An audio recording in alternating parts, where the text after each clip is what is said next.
জায়গা থেকে রিকভারি করেছেন বা কত কেজি ধরেছেন, কাউকে কি আটক করা সক্ষম হয়েছে?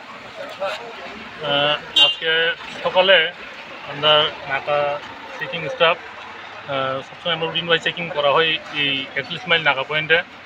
তো আজকে আমরা একটা গাড়ি টেলামোড়ার দিক থেকে আমবাসের দিকে যাইতেছিল।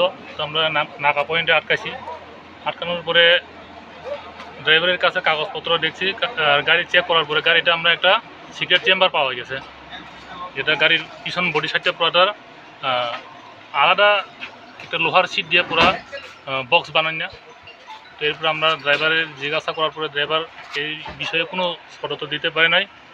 সঙ্গে সঙ্গে আমরা চেক করছি, কইরা দেখছি কিনা গাঁজা প্যাকেট পাওয়া গেছে। এরপর আমরা